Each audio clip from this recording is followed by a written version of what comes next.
"You're too dramatic for a classy event like this," my mom said, her voice dripping with that familiar condescension I'd grown up hearing. She was standing in my kitchen, arms crossed, looking at me like I was some kind of embarrassment she needed to manage. "Cousin Stephanie's wedding is going to be elegant and sophisticated. We can't have you causing a scene." I set down my coffee cup slowly, processing what she'd just said. My entire family had been invited to Stephanie's destination wedding in Napa Valley. Every single person. Except me. My name is Jennifer. I'm 27 years old, and I work as a social media manager for a boutique marketing firm here in Portland, Oregon. I've always been the black sheep of my family, the one who spoke up when things weren't fair, the one who called out hypocrisy when I saw it. Apparently that made me dramatic. "I wish them the best," I said calmly, surprising even myself with how steady my voice sounded. Inside, though, I was reeling. This wasn't just about missing a wedding. This was about being deliberately excluded from a major family event because my own mother thought I was too much trouble to bring along.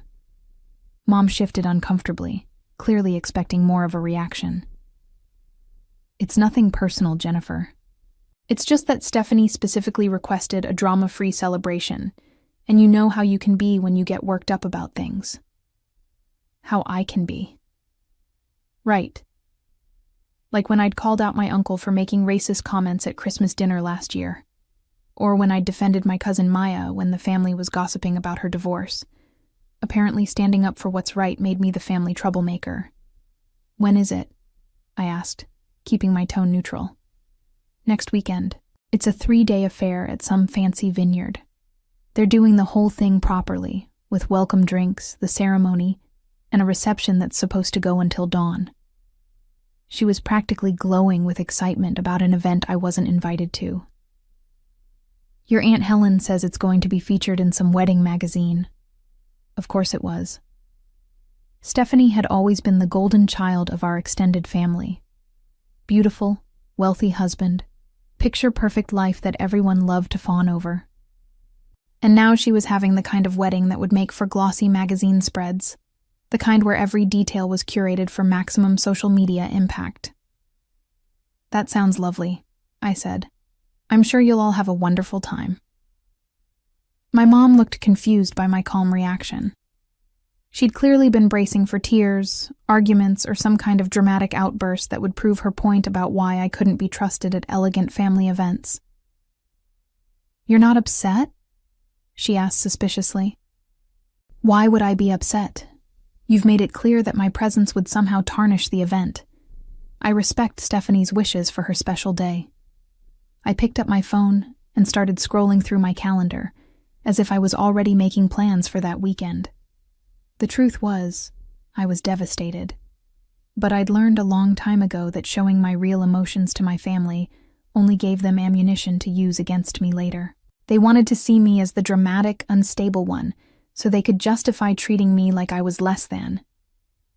My mom lingered for a few more minutes, clearly hoping I'd give her the reaction she was expecting. When I didn't, she made some excuse about needing to get to the airport to help with wedding preparations and left. As soon as she was gone, I sank onto my couch and let the weight of what had just happened hit me. My own family had decided I wasn't worthy of being included in one of the most important celebrations in recent memory. They'd had meetings, made decisions, sent out invitations, booked flights and hotel rooms, all while deliberately excluding me. I thought about all the family events I'd attended over the years, all the times I'd bitten my tongue when relatives said things that made my skin crawl, all the effort I'd put into maintaining relationships with people who clearly saw me as a liability. But as I sat there, something else started bubbling up alongside the hurt. A spark of something that felt almost dangerous. They thought I was dramatic. They thought I would cause a scene at their precious, perfect wedding. I pulled up Instagram and started scrolling through Stephanie's feed. Her engagement photos were pristine, professional shots that looked like they belonged in a bridal magazine. Her wedding hashtag was already trending among our extended family and their friends. Everything was perfectly curated, perfectly planned, perfectly designed to showcase their perfect life. My phone buzzed with a text from my best friend Chloe. "Want to grab drinks tonight? I have news." I smiled for the first time since my mom had dropped her bombshell. Chloe always had the best timing. She was a wedding photographer, one of the most sought-after ones on the West Coast, and she'd been working nonstop for the past few months. "Definitely," I texted back. "I have some news too." That evening, I met Chloe at our usual spot, a cozy wine bar in the Pearl District. She was practically bouncing with excitement when I arrived. "You're never going to believe what happened," she said, before I could even sit down. "I just booked the most incredible last-minute wedding, like dream venue, unlimited budget, and the couple specifically wants something that will go viral. They saw my work and hired me on the spot." "That's amazing," I said, genuinely happy for her despite my own situation. "When is it?" "Next weekend. I know it's short notice, but they had a cancellation, and they're willing to pay triple my usual rate to make it happen." She paused, studying my face. "Wait, why do you look like someone kicked your puppy?" I told her everything. About the family exclusion, about being labeled too dramatic, about missing Stephanie's perfect magazine-worthy wedding because my own mother thought I was an embarrassment. Chloe's expression grew darker with every word. "Are you kidding me? They uninvited you from a family wedding because you have opinions and a backbone?" "I was never invited in the first place," I corrected. "They just made sure I knew I wasn't welcome." "This is unbelievable. You're the most loyal person I know. You've put up with their garbage for years, and this is how they repay you?" Chloe shook her head in disgust. "You know what? Forget them. Come with me to this wedding next weekend. It's going to be absolutely stunning." The idea of crashing someone else's wedding to avoid thinking about my family's rejection seemed both appealing and slightly pathetic, but Chloe wasn't taking no for an answer. "I'm serious," she said, leaning forward with that determined look she got when she was plotting something. "The couple specifically said they want their photographer's creative vision to shine through. They're all about authentic moments and artistic shots. Having you there as my assistant would actually be perfect." "I don't know anything about wedding photography," I protested. "You don't need to. You know about social media, you have an eye for what makes content shareable, and honestly, I could use someone to help me capture behind-the-scenes content. This couple wants full coverage, including social media content that they can use for their own platforms." The more she talked, the more intrigued I became. I'd been working in social media long enough to know what made content go viral, and wedding content was particularly powerful when done right. There was something appealing about throwing myself into someone else's celebration instead of wallowing in my family's betrayal. "Where is this wedding happening?" I asked. "Multnomah Falls. They've rented out the entire lodge, and they're doing the ceremony right by the waterfall. It's going to be absolutely magical." Chloe's eyes were sparkling with excitement. "The bride is some kind of influencer, and the groom owns a tech company. They met through mutual friends and got engaged after only 6 months, but they said they didn't want to wait to start their lives together." There was something so refreshing about that story. A couple who knew what they wanted and went after it, instead of spending years playing games and trying to impress other people. It was the complete opposite of my family's approach to everything, where appearances mattered more than authenticity. "What time is the wedding?" I asked. "Saturday afternoon, starting at 2 p.m. The whole thing is designed to take advantage of the golden hour lighting for photos. Then they're having the reception at the lodge with dancing until midnight.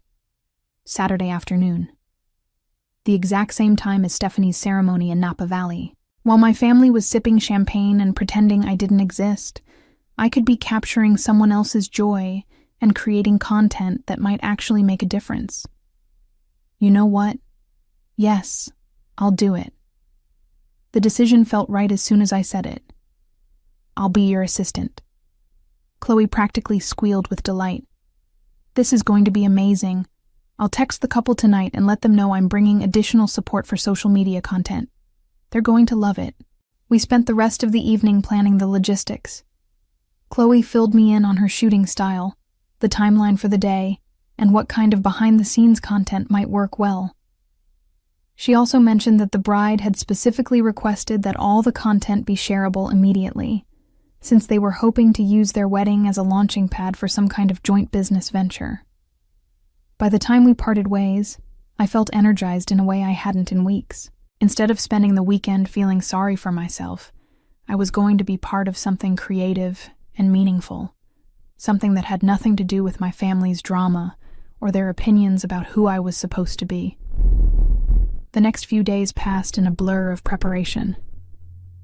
I researched the venue, studied trending wedding hashtags, and put together a social media strategy that could help the couple maximize their reach. I also found myself thinking less and less about Stephanie's wedding and more about the creative possibilities ahead.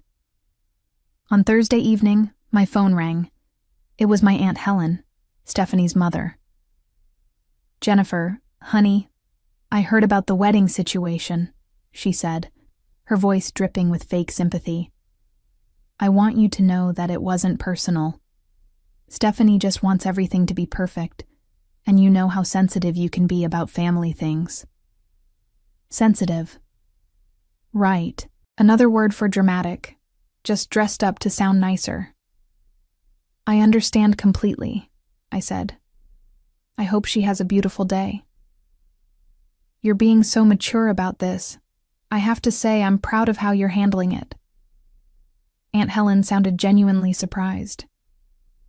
"Maybe this will be a good learning experience for you, about how to be more flexible when it comes to family expectations." I bit back the response that immediately came to mind. Instead, I said, "I'm actually working that weekend anyway, so it all worked out for the best." "Working? On a Saturday?" "Yes, I'm helping with a wedding. Professional development opportunity." I kept my tone light and positive, giving her nothing to criticize. After I hung up, I realized something had shifted. I wasn't angry anymore. I wasn't hurt. I was focused on something that excited me. Something that had nothing to do with proving myself to people who'd already decided I wasn't worth including. On Friday morning, Chloe and I met at her studio to go over equipment and final details. She'd been in touch with the couple, and they were thrilled to have additional social media support. They specifically said they want their wedding to inspire other people, Chloe told me as we packed her camera gear. They're not trying to show off or prove anything. They just want to share their happiness.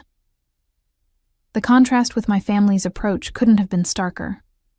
Stephanie's wedding was all about appearance and status, about creating the perfect image for magazine spreads and social media envy. This couple wanted to share genuine joy. "Did you see the weather forecast?" Chloe asked. "It's supposed to be absolutely perfect. Sunny, 75 degrees, light breeze. The lighting by the waterfall is going to be incredible." I pulled up Instagram and glanced at the latest posts from my cousins, all of them sharing their excitement about the Napa Valley weekend. Group photos at the airport, shots of their elegant hotel, behind-the-scenes glimpses of wedding preparations. They were all using Stephanie's hashtag, creating a digital trail of their perfect family celebration. Something occurred to me then, something that made my pulse quicken with possibility. They weren't the only ones who knew how to create compelling social media content. And they weren't the only ones who had access to a beautiful wedding. I screenshot several of their posts, studying the angles, the lighting, the captions they were using. Professional habit, I told myself. But deep down, I knew it was something more. "Ready to create something amazing tomorrow?" Chloe asked, shouldering her camera bag. "More than ready," I said, and I meant it. Saturday morning dawned clear and bright, exactly as the weather forecast had predicted. I woke up feeling energized and purposeful in a way I hadn't experienced in months. While my family was probably having their elegant brunch in Napa Valley, I was preparing to be part of something that felt infinitely more meaningful. Chloe picked me up at 10 a.m., and we drove out to Multnomah Falls with her car packed full of equipment. The drive gave us time to go over our strategy one more time. "I've been thinking about the social media angle," I told her as we wound through the Columbia River Gorge. "This location is already incredibly photogenic, But what if we focus on capturing the raw emotion instead of just pretty pictures? People connect with authenticity more than perfection. That's exactly what I was thinking, Chloe agreed. This couple has such genuine chemistry. I want to capture that connection, not just pose them in beautiful settings. Oh, when we arrived at the lodge, I was struck by how different the atmosphere was from what I'd expected. There were no frantic coordinators barking orders or stressed family members arguing about seating arrangements. Instead, there was a sense of calm excitement, like everyone present genuinely wanted to be there. The bride, Jasmine, was getting ready in one of the lodge's suites, with just her sister and best friend helping her. No massive bridal party, no elaborate hair and makeup team, just intimate moments with the people who mattered most to her. "You must be Jennifer," Jasmine said when Chloe introduced us. "Thank you so much for helping with this. I know it's last minute, but having someone who understands social media is exactly what we needed." She was stunning in an understated way, wearing a flowing dress that looked like it belonged in a fairy tale. But what struck me most was how relaxed and happy she seemed. There was no bridezilla energy, no stress about every detail being perfect. She was simply excited to marry the person she loved. "Tell me about your vision for sharing this day," I said, pulling out my phone to take some notes. "We want people to see that love doesn't have to be complicated or expensive to be meaningful," Jasmine explained. "We planned this whole wedding in 6 weeks because we realized we were spending more time talking about getting married than actually being engaged. We want to show other couples that it's okay to prioritize your relationship over other people's expectations." The irony wasn't lost on me. Here was a couple who'd chosen authenticity over appearances, while my own family had excluded me for being too real for their perfect image. I spent the morning capturing behind-the-scenes moments as Jasmine and her small bridal party got ready. The natural light streaming through the lodge windows was perfect, and every shot felt genuine and unforced. I found myself thinking about composition and storytelling in ways I hadn't since college, when I'd briefly considered studying photography before switching to marketing. Meanwhile, Chloe was working with the groom, Oliver, and his friends as they prepared for the ceremony. From what I could see through the windows, they were having just as much fun, laughing and sharing stories, instead of stressing about whether everything looked perfect. At 1:30 p.m., we made our way down to the ceremony site by the waterfall. I'd seen Multnomah Falls dozens of times, but I'd never seen it transformed into a wedding venue. The natural beauty of the cascading water and lush greenery created a backdrop that no amount of money could buy. As guests began to arrive, I noticed how diverse and genuinely happy the crowd was. These weren't people who were there out of obligation or social expectation. They were friends and family members who clearly adored the couple and were excited to celebrate with them. I started taking candid shots of the guests, capturing their reactions as they saw the stunning ceremony setup.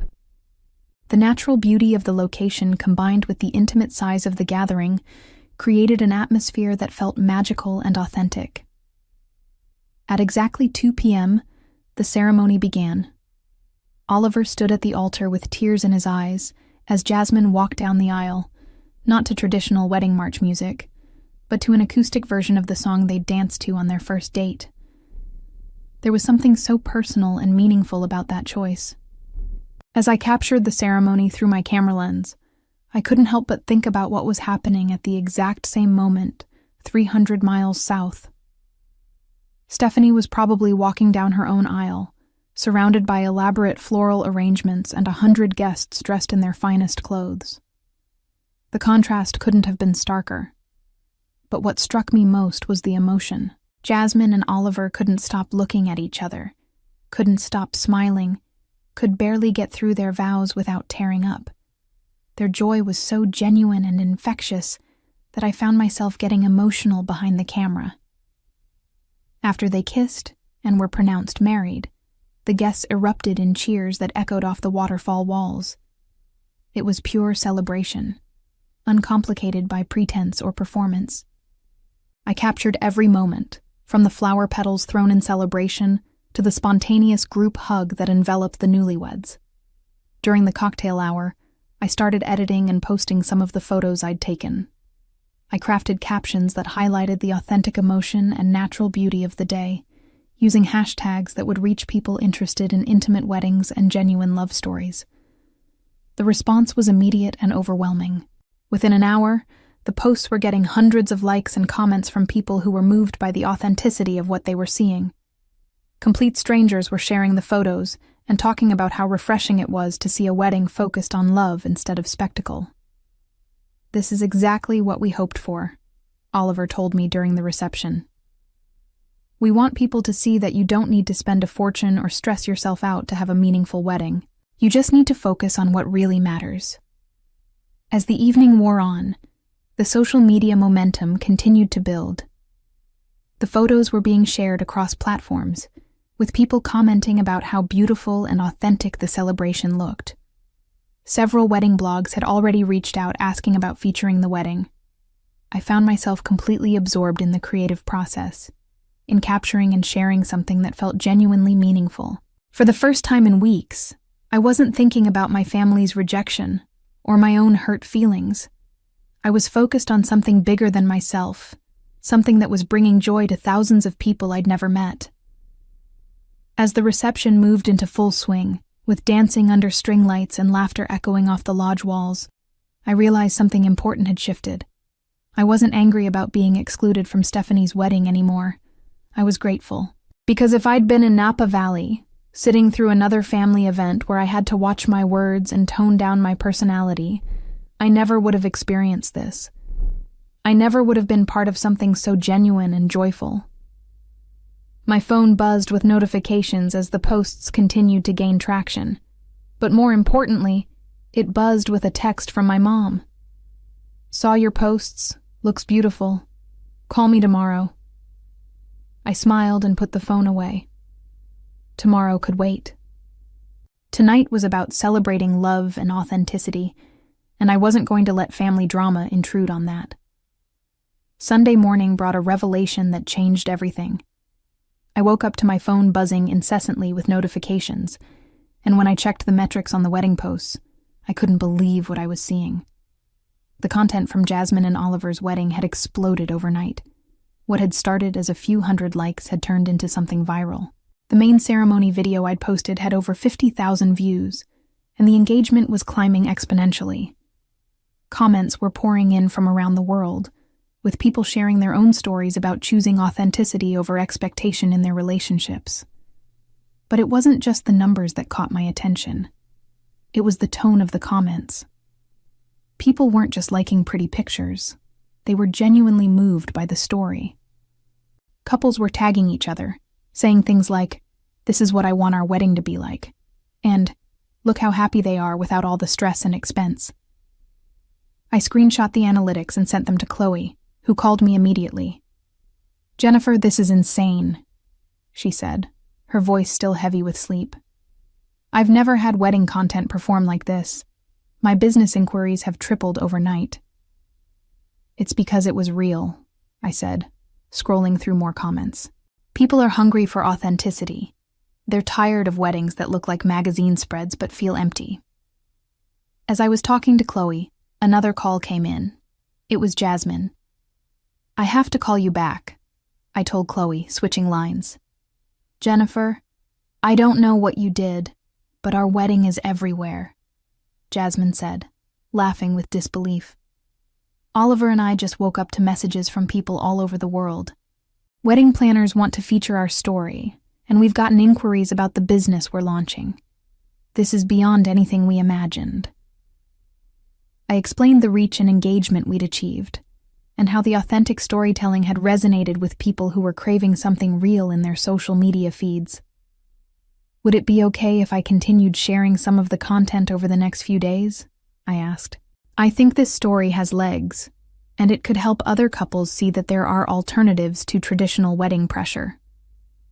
"Absolutely," Jasmine said without hesitation. "Oliver and I talked about it this morning, and we want to hire you officially. Would you be interested in managing our social media as we launch our new venture?" The offer was tempting, but I already had a full-time job. Still, the success of the wedding content had sparked something in me that I hadn't felt in years. A sense of purpose, of creating something that mattered to people. After I hung up with Jasmine, I spent some time crafting follow-up posts that would keep the momentum going. I shared behind-the-scenes moments, details about the vendors who'd made the day special, and quotes from Jasmine and Oliver about their philosophy on love and marriage. Each post performed better than the last. By noon, the wedding hashtag I'd created was trending locally, and several major wedding accounts had shared our content to their millions of followers. That's when my phone started ringing with calls from my family. The first was from my cousin Maya, who'd been at Stephanie's wedding. "Jennifer, what is this wedding you're posting about?" she asked, her voice tight with something I couldn't identify. "It's all over my feed. People keep sharing it and talking about how beautiful and authentic it is." "I helped photograph a wedding yesterday," I said simply. The couple was wonderful, and the story resonated with people. "Yesterday? But that was when Stephanie's wedding was happening. Where did you even find another wedding to go to?" There was an accusation in her voice that I didn't appreciate, as if I'd somehow manufactured this opportunity just to compete with Stephanie's big day. "My friend is a photographer and she needed assistance with social media content. It worked out perfectly since I wasn't invited to Stephanie's wedding anyway." Maya went quiet for a moment. "The posts are getting more engagement than Stephanie's wedding content. A lot more." That's when it hit me. While I'd been focused on celebrating Jasmine and Oliver's authentic love story, my family had been documenting Stephanie's elaborate celebration, and their carefully curated content about the perfect Napa Valley wedding was being completely overshadowed by our genuine, heartfelt posts from Multnomah Falls. "That's not really my concern," I said, though I could feel a spark of satisfaction. "I was just doing my job." After Maya hung up, I checked Stephanie's wedding hashtag out of curiosity. Her posts were beautiful, perfectly staged, and exactly what you'd expect from a high-end destination wedding. But the engagement was surprisingly low for the amount of money and effort that had clearly gone into the event. The comments were polite but generic, the kind of responses you get when people feel obligated to like something, but aren't genuinely moved by it. My phone rang again. This time it was my mother. "Jennifer, I need to understand what's happening," she said, skipping any pleasantries. "Your cousin's wedding posts are being overshadowed by some other wedding that happened the same day. People are commenting on Stephanie's photos, asking why her wedding wasn't as authentic as this other one they keep seeing." I could hear the frustration in her voice, the confusion about how the family's carefully planned perfect event was being upstaged by something they hadn't even known was happening. "I was working," I said, using the same calm tone I'd maintained all week. "I helped document a beautiful wedding, and people connected with the story. But people are making comparisons, Jennifer. They're saying that this other wedding looked more meaningful than Stephanie's. Some of the comments are actually criticism of how much money was spent on flowers and decorations, when this other couple had something so simple and beautiful." The irony was perfect. My family had excluded me because they thought I would cause drama at their elegant event. Instead, by simply doing good work and sharing an authentic story, I'd inadvertently created a situation where their expensive, curated celebration looked shallow by comparison. "I'm sorry people are making comparisons," I said, though I wasn't sorry at all. "That wasn't my intention." "Well, what was your intention? Because from where I'm sitting, it looks like you deliberately tried to upstage Stephanie's wedding." There it was, the accusation I'd been waiting for. Even when I wasn't present, even when I'd been nothing but supportive, I was still somehow the problem. "My intention was to do my job well," I said, letting a little steel creep into my voice. "I helped document a couple's special day, and I shared their story in a way that resonated with people. The fact that it happened to coincide with Stephanie's wedding is just timing. Jennifer, you need to understand how this looks. People are talking about how much more beautiful and meaningful this other wedding was. It's embarrassing for Stephanie." "Maybe the problem isn't that I shared something beautiful," I said, my patience finally starting to fray. Maybe the problem is that you're all so focused on appearances and status that you've forgotten what actually matters to people. There was silence on the line for a long moment. I can't believe you're being so callous about this, my mother finally said. Stephanie is family. You should be supporting her, not competing with her. I wasn't competing with anyone. I was excluded from her celebration, remember?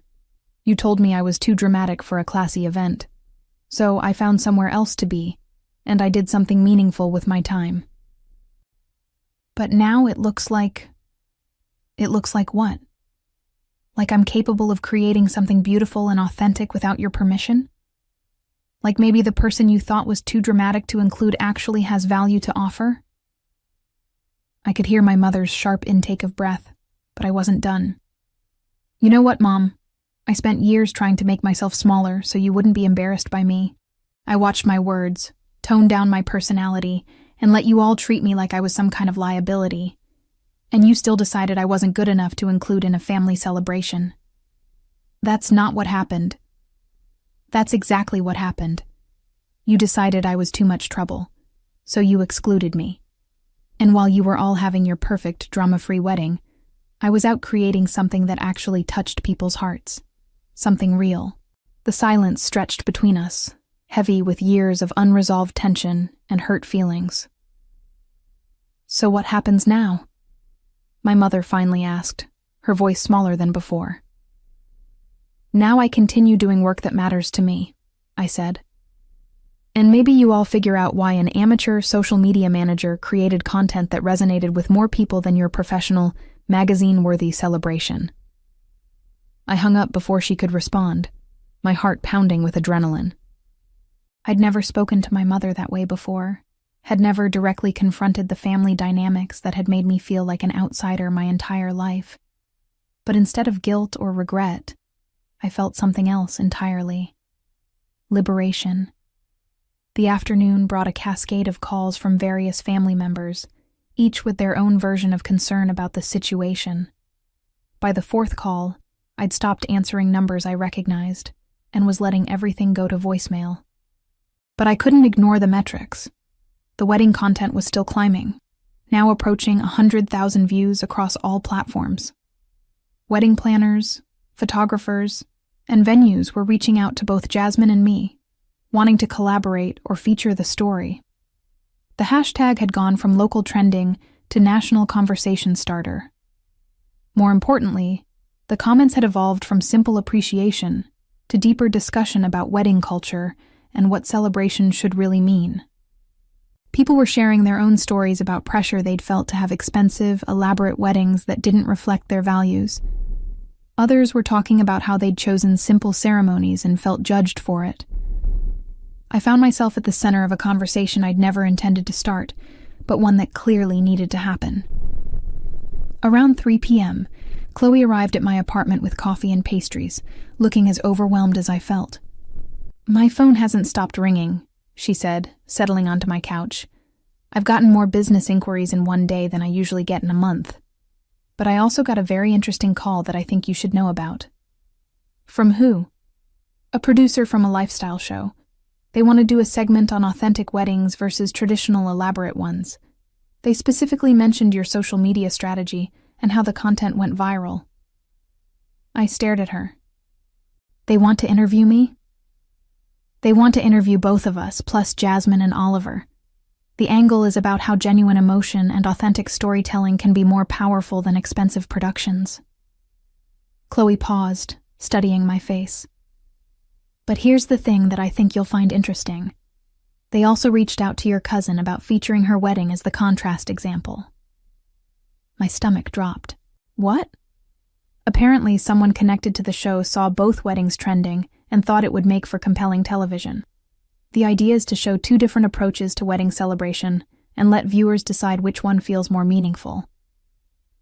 I could only imagine how my family was reacting to that news. Being asked to participate in a show that would essentially pit their expensive, traditional celebration against my authentic, intimate alternative would be their worst nightmare. Did Stephanie agree to participate? From what I understand, she declined. But the producers seem to think that just made the story more interesting. They're calling it the wedding that went viral while the family watched. The irony was so perfect it almost hurt. My family had excluded me to avoid drama, and their attempt to have a drama-free celebration had created the biggest drama of all. My phone buzzed with a text from an unknown number. "This is Stephanie. We need to talk." I showed Chloe the message, and she raised her eyebrows. "Are you going to respond?"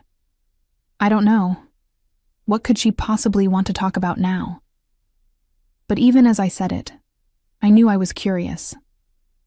Stephanie and I had never been particularly close, but we'd also never been enemies. She was 8 years older than me, and had always seemed to exist in a different sphere of the family hierarchy. I decided to call her back. "Jennifer, thank you for calling," Stephanie said when she answered. Her voice was carefully controlled, but I could hear stress underneath the politeness. "What did you want to talk about?" "I wanted to understand what happened yesterday. From my perspective, I had my wedding, and it was beautiful. Then I woke up this morning to find that some other wedding is trending, and people are comparing it to mine. And not favorably." There was hurt in her voice that I hadn't expected. For all her privilege and perfection, she sounded genuinely confused about why her celebration wasn't getting the reaction she'd hoped for. "Stephanie, I wasn't trying to compete with your wedding. I didn't even know the content would take off like this. But it did take off. And now people are saying that your friend's wedding was more authentic and meaningful than mine. They're saying my wedding looked expensive but empty." I could hear her voice starting to crack. And despite everything, I felt a pang of sympathy for her. "I'm sorry people are making those comparisons," I said, and I meant it. "That wasn't my intention." "Then what was your intention? Because from where I'm sitting, it looks like you deliberately created something to overshadow my day." The same accusation my mother had made, but coming from Stephanie, it sounded more like confusion than anger. My intention was to help my friend document a beautiful wedding and share it in a way that would make the couple happy. The timing was coincidental. "But you knew our wedding was happening. You knew the family would be posting about it." "Yes, I knew. And I also knew I wasn't invited to be part of it." Stephanie went quiet for a moment. "That wasn't my decision alone." "Whose decision was it?" The family felt like there might be conflict. "You've been so outspoken about things lately, and we wanted everything to be peaceful. So you decided to exclude me rather than address whatever conflicts you were worried about. We thought it would be easier for everyone." "Easier for everyone except me." Another long pause. "I didn't think about how that would feel for you. I was so focused on having everything be perfect that I didn't consider." "I'm sorry, Jennifer. That was wrong." Her apology surprised me. I'd been prepared for defensiveness or blame, not genuine remorse. "Thank you for saying that," I said. "But I don't know what to do now. People are sharing posts about this other wedding and talking about how much better it was than mine. It's becoming a whole thing on social media." I could hear the vulnerability in her voice, and it made me think about the pressure she must have been under to create the perfect celebration, the kind of pressure that led to excluding family members who might disturb the carefully curated image. "Stephanie, can I ask you something? Did you enjoy your wedding?" "What do you mean?" "I mean, in the moment, when you were getting married, were you happy? Were you focused on Oliver and your love for him? Or were you thinking about how everything looked?" There was a long silence before she answered. "I was thinking about how everything looked," she admitted quietly. "I spent most of the day worried about whether the flowers were right, whether the photographer was getting the shots we needed, whether people were having fun. I barely remember actually getting married." My heart ached for her. She'd spent a fortune and excluded family members to create a perfect event, and she'd missed her own wedding in the process. "That's the difference," I said gently. Jasmine and Oliver were completely present for their ceremony. They were so focused on each other that everything else faded into the background. That's what people are responding to in the content. Not the location or the flowers or the budget, the genuine emotion. So what do I do now? It was such a vulnerable question, and it made me realize something important. This wasn't about competition between weddings. This was about two completely different approaches to celebrating love and the unexpected consequences of those choices. You could start by thinking about what actually matters to you, I said. Not what looks good on social media or what impresses other people. What makes you genuinely happy. And the social media situation? The internet moves fast. This will be old news in a week. But the relationships you damaged by excluding family members? Those take longer to heal. By Monday morning, the wedding content had reached numbers that felt surreal. Over 200,000 views across platforms, with shares and comments still climbing. Wedding industry publications were reaching out for interviews, and several major lifestyle brands wanted to discuss collaboration opportunities. But more importantly, I'd woken up to a voicemail from my boss at the marketing firm. "Jennifer, it's Patricia. I've been watching your personal social media over the weekend, and I'm impressed. Can you come in early today? I'd like to discuss some opportunities." I arrived at the office an hour before my usual start time to find Patricia waiting with coffee and a stack of printouts showing the analytics from the weekend. "Explain to me how you created content that outperformed accounts with millions of followers," she said, without preamble. I walked her through the strategy, the focus on authentic emotion over staged perfection, and the way we'd crafted captions that invited people into the story, rather than just showing them pretty pictures. "You've proven something I've been trying to tell clients for months," Patricia said, leaning back in her chair. "Authentic content will always outperform polished but empty content. People can sense when something is real."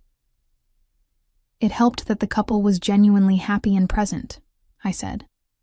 "It's hard to fake that kind of emotion. But you knew how to capture it and package it in a way that resonated. That's the skill that makes the difference." She pulled out a contract from her desk drawer.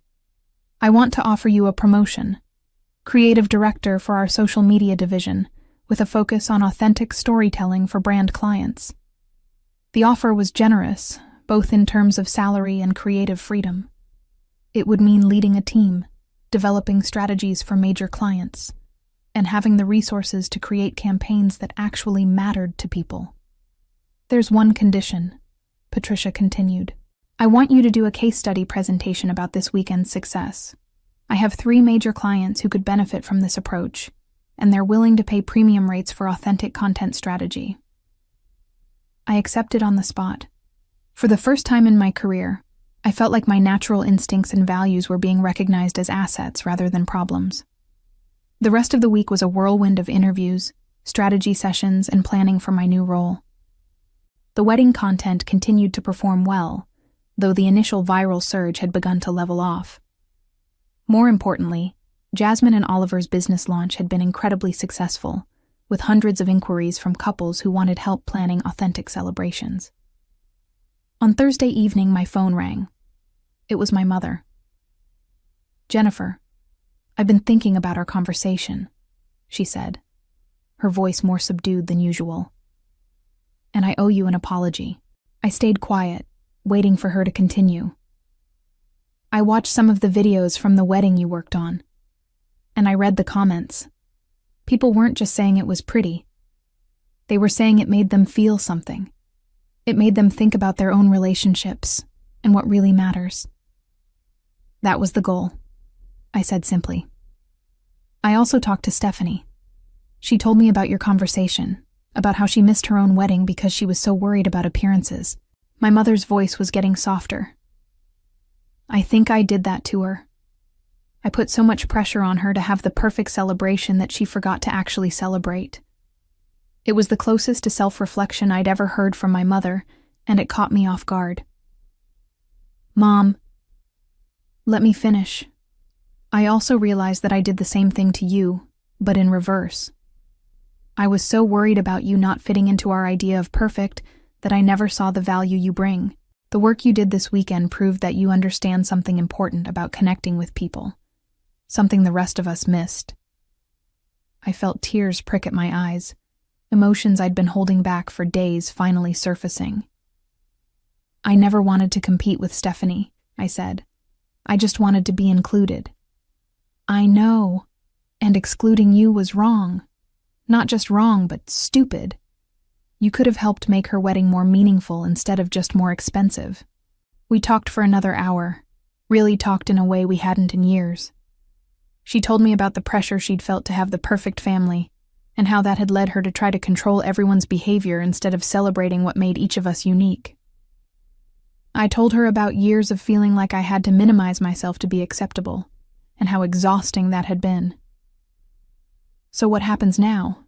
she asked, echoing Stephanie's question from earlier in the week.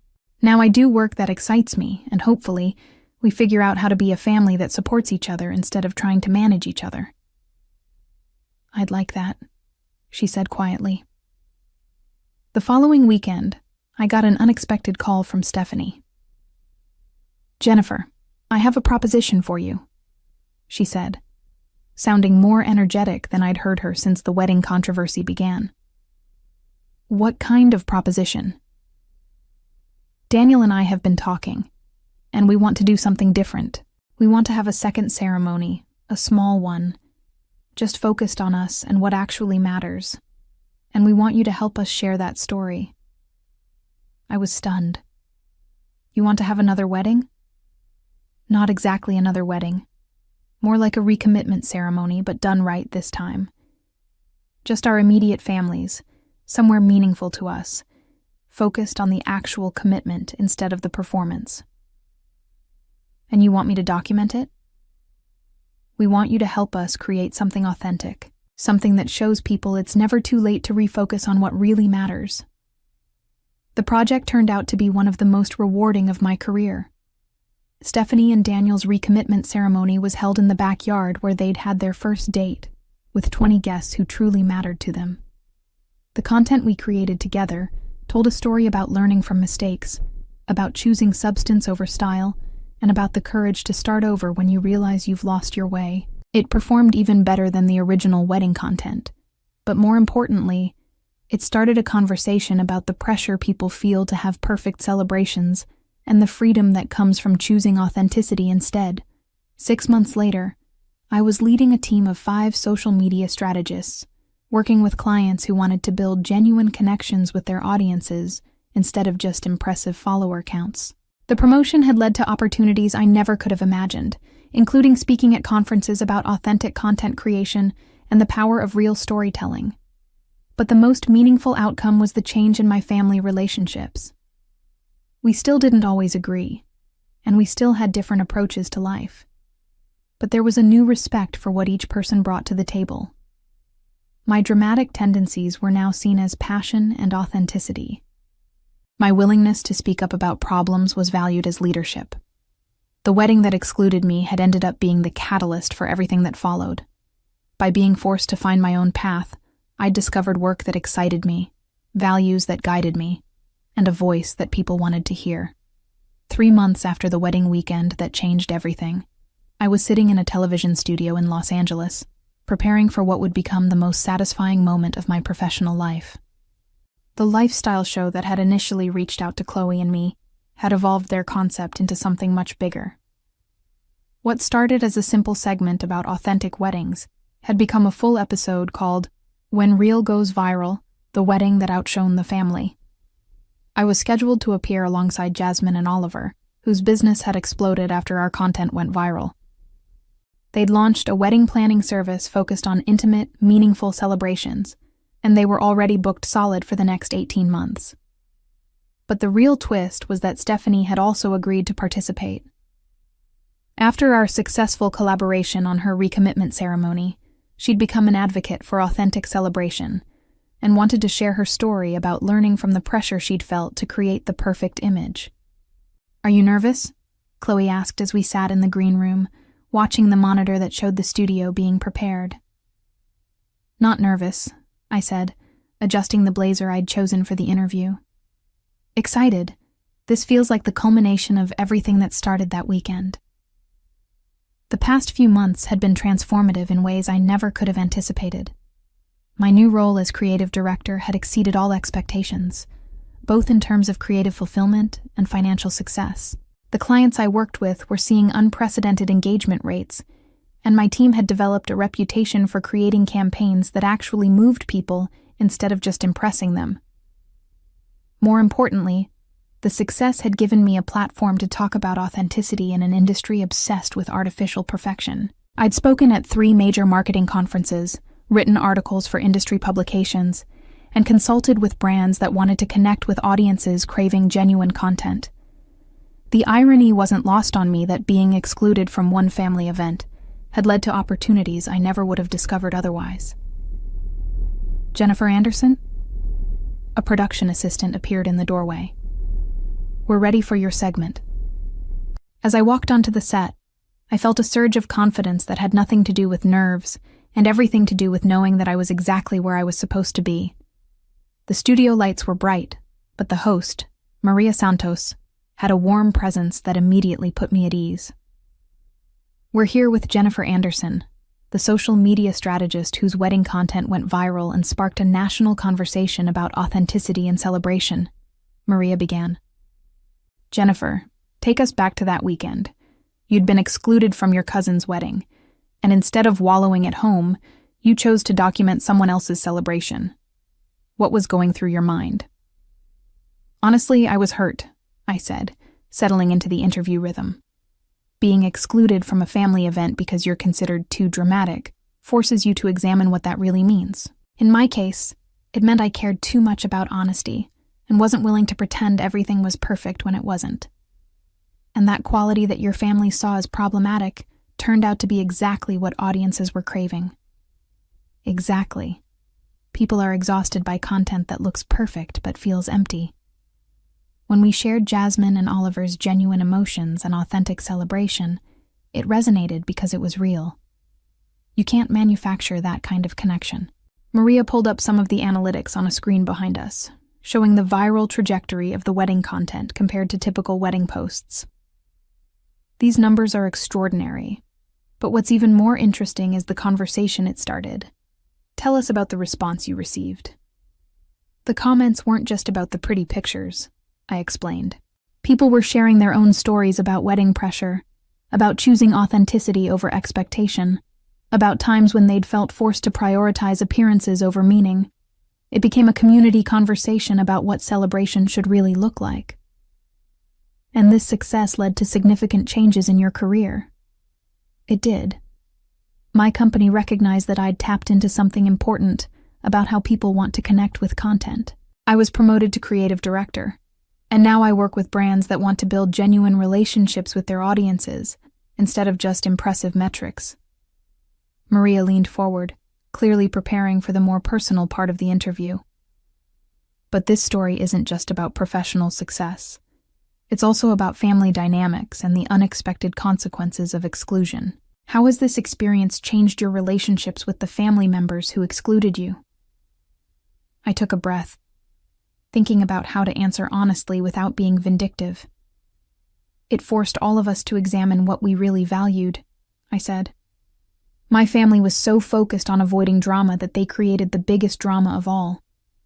But more importantly, it made us realize that our different approaches to life could be strengths instead of problems to manage. Your cousin Stephanie has actually become an advocate for authentic celebration after her own experience. She's joining us after the break to talk about what she learned from watching your content outperform her own wedding posts. As we cut to commercial, I felt a profound sense of satisfaction. Not because I'd gotten revenge on my family, but because I'd turned their rejection into something that benefited not just me, but thousands of people who'd been inspired by the conversation we'd started. When we returned from break, Stephanie joined us on the set. She looked polished and confident, but there was also a vulnerability in her expression that I'd never seen before. Stephanie, you had what most people would consider a dream wedding, Maria began. Destination location, unlimited budget, featured in magazines. But when your cousin's content went viral the same weekend, it sparked some difficult realizations for you. It did, Stephanie said, her voice steady. I spent months planning every detail of my wedding, and I barely remember actually getting married. I was so focused on how everything looked that I missed the whole point of the celebration. And that realization led to some significant changes. It led to Jennifer and me working together on a recommitment ceremony that was everything my original wedding wasn't. Small, intimate, focused on Daniel and our relationship instead of impressing other people. The content Jennifer created for that event was some of the most meaningful of my life. Maria turned back to me.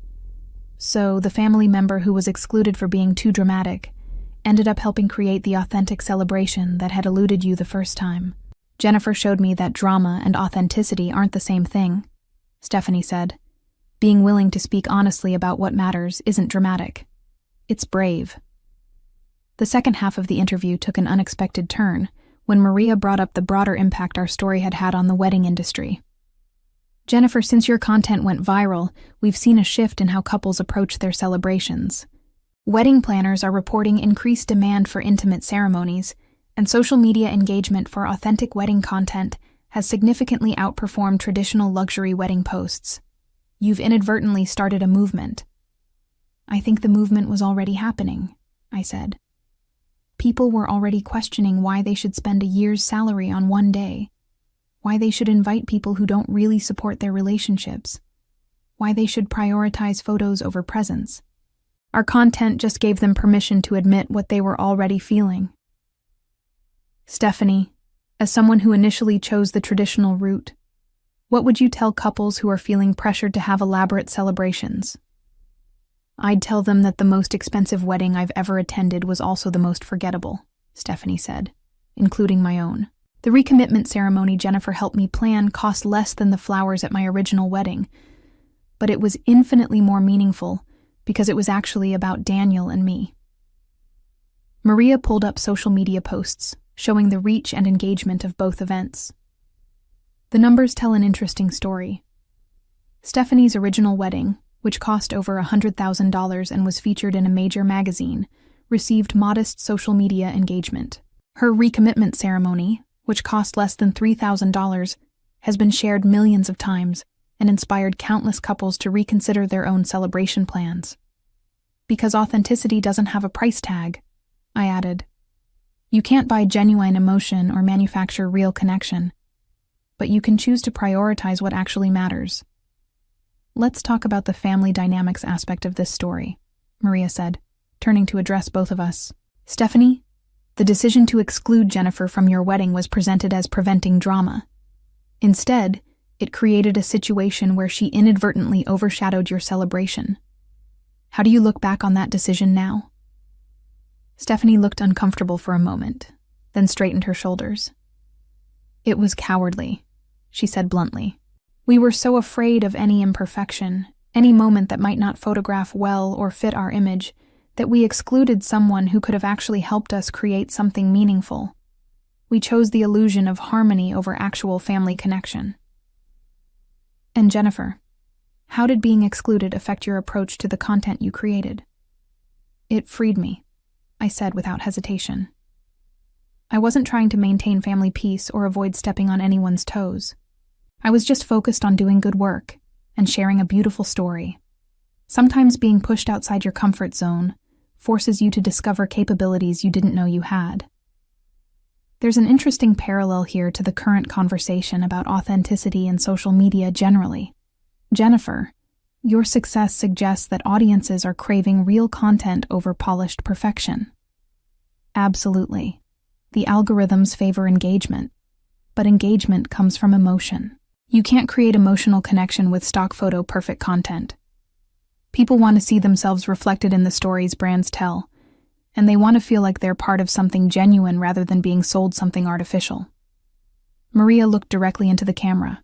When we return, we'll be joined by Jasmine and Oliver, the couple whose authentic wedding celebration started this entire conversation, and we'll explore how their business built on genuine connection has revolutionized their industry. During the commercial break, Stephanie turned to me. I never properly apologized for the exclusion, she said quietly.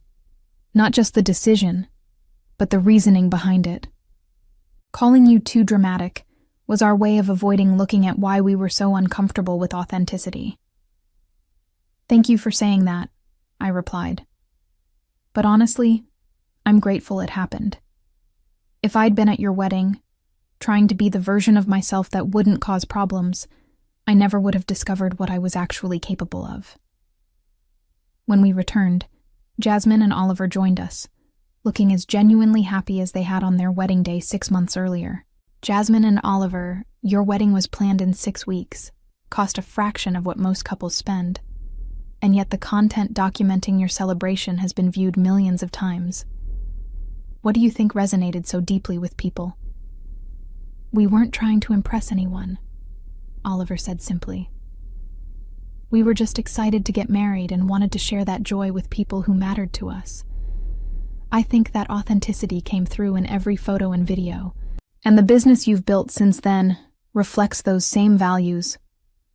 Our clients aren't interested in keeping up with wedding trends, Jasmine explained. They want celebrations that reflect their actual relationships and values. We help couples figure out what matters to them, not what looks good on social media. Jennifer, you've worked with them to develop their social media strategy. How do you apply the lessons from your viral wedding content to other businesses? The principles are the same whether you're planning a wedding or launching a product, I said. Authenticity can't be faked, but it can be showcased. Our job is to help brands and individuals identify what makes them genuinely unique, and then share that story in ways that create real connection. And that approach has been successful beyond just the wedding industry. Incredibly successful. The clients I work with now see engagement rates that are 3 to 5 times industry averages because we focus on creating content that actually means something to people. When you give audiences something real to connect with, they respond. Maria wrapped up the segment by highlighting the broader implications of our story. What started as a family exclusion has become a case study in the power of authentic content and genuine connection. Jennifer, Stephanie, Jasmine, and Oliver have shown us that sometimes the most meaningful celebrations and the most successful content come from choosing substance over style. As the cameras stopped rolling, I felt a profound sense of completion. The journey that had begun with hurt and exclusion had led to professional success, stronger family relationships, and a platform to advocate for authenticity in an industry often obsessed with artifice. But more than that, it had proven something I'd always suspected, but never had the courage to test. That being genuinely myself, even when it made others uncomfortable, was not just acceptable, but valuable. The months following the television appearance brought opportunities that exceeded even my most optimistic expectations. The episode had been viewed over 5 million times online, and my inbox was flooded with speaking requests, collaboration offers, and interview opportunities. But the moment that felt like the ultimate vindication came 8 months after the original wedding weekend, when I received a call from the biggest social media conference in the industry. Jennifer, we'd like you to deliver the keynote address at our annual summit, the event director said. Your story about authentic content creation has become required reading for our attendees, and we want you to share your insights with the entire industry. The keynote opportunity was the kind of career milestone that most people spend decades working toward. The conference drew thousands of marketing professionals, brand executives, and content creators from around the world. It was the platform I'd dreamed of having to share the message about authenticity and genuine connection. As I worked on my presentation, I reflected on the journey that had brought me to this point. The family that had excluded me for being too dramatic was now watching me address industry leaders about the value of authentic storytelling. The qualities they'd seen as problematic had become the foundation of my professional success. The irony was perfect, but what felt even better was knowing that the success wasn't just about proving them wrong. It was about proving that authenticity and genuine emotion could compete with and outperform the polished perfection that dominated social media. 2 weeks before the conference, I had lunch with my mother in Portland. Our relationship had continued to evolve since our conversation after the viral wedding weekend, and she'd become one of my strongest supporters. I've been thinking about that conversation we had right after Stephanie's wedding, she said as we sat in the restaurant where I'd first told Chloe about being excluded. When I accused you of trying to upstage the family celebration. That feels like a lifetime ago, I said. I was so focused on protecting the image of perfect family harmony that I couldn't see how harmful that actually was. Not just to you, but to all of us. We were performing family instead of actually being one. But look what came from it. Stephanie and I have a better relationship now than we ever did when we were trying to avoid conflict. And you and I are actually talking about real things instead of just managing each other's reactions. That's true. But I still regret the hurt we caused. Watching you give that keynote speech next week, knowing that your success came from the qualities we tried to suppress, feels like poetic justice. It feels like coming full circle, I agreed. The day of the keynote arrived, and I stood backstage at the San Diego Convention Center, looking out at an audience of 3,000 industry professionals. Instead of nerves, I felt a deep sense of purpose. This was the moment to share everything I'd learned about the power of authenticity, not just as a marketing strategy, but as a way of connecting with people who were hungry for something real. 18 months ago, I was excluded from a family wedding because I was considered too dramatic for an elegant celebration. I began, my voice carrying clearly through the auditorium. Today, I want to talk about how that exclusion led to the most successful content I've ever created, and what it taught me about what audiences actually want from the brands and people they choose to follow. I walked the audience through the entire story, from the hurt of being left out to the decision to help document Jasmine and Oliver's authentic celebration, to the viral success that followed. But more importantly, I talked about the principles that had driven that success. Authenticity isn't just a buzzword, I explained. It's a strategy that works because it taps into what people actually crave from their media consumption. They want to feel connected to something real, not impressed by something artificial. I shared case studies from my clients, showing how authentic content consistently outperformed polished but empty campaigns. I talked about the wedding industry's shift toward intimate celebrations, the rise of brands built on genuine values rather than aspirational lifestyles, and the increasing consumer demand for transparency and honesty. The family that excluded me thought I was too dramatic because I cared too much about honesty over harmony, I continued. What they didn't realize was that audiences are desperate for that same honesty. They're tired of being sold perfection that doesn't exist. They want to see real emotion, genuine connection, and authentic experiences they can relate to. The response was immediate and overwhelming.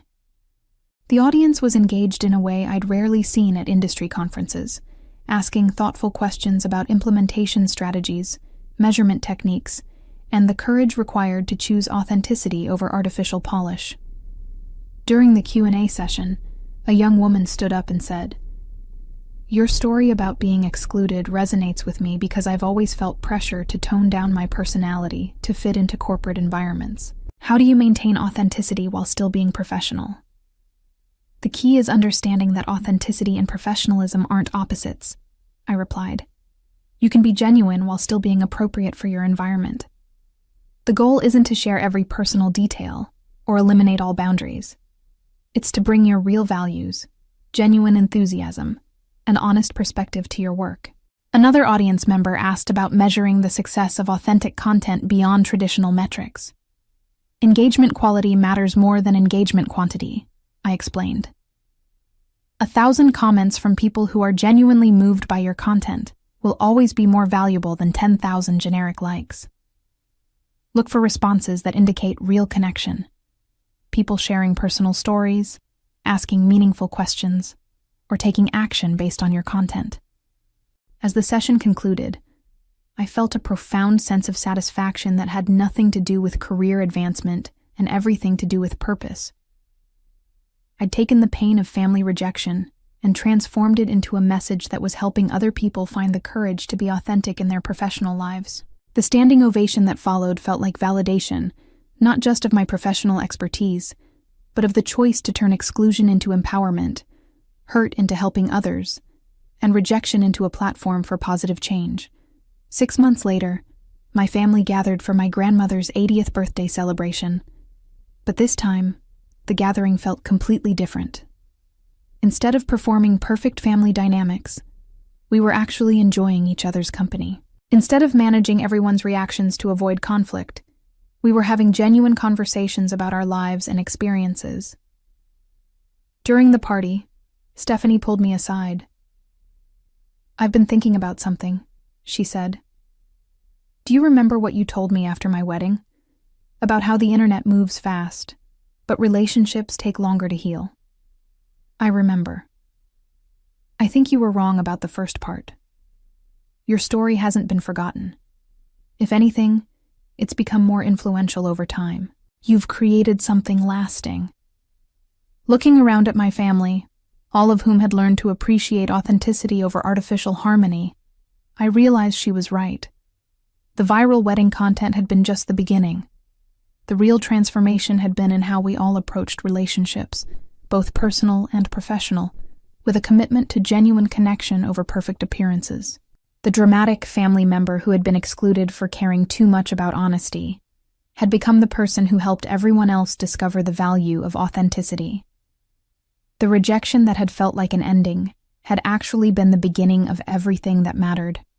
The family members who had orchestrated my exclusion faced consequences that extended far beyond social media embarrassment. My mother spent months in therapy, working through the realization that her pursuit of perfect appearances had damaged her relationships with her children.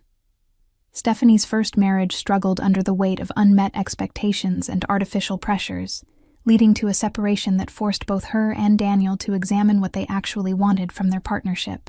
The extended family members who had participated in the exclusion found themselves gradually sidelined from meaningful family gatherings as the rest of us gravitated toward more authentic connections.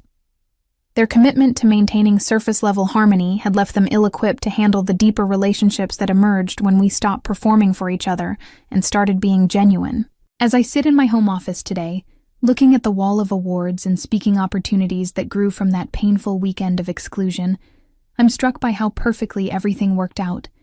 The family that thought I was too dramatic to include in their celebration gave me exactly what I needed: the freedom to discover what I was truly capable of when I stopped trying to make myself smaller to fit their expectations. Sometimes the greatest gift people can give you is their rejection, because it forces you to build something better than what they were offering in the first place.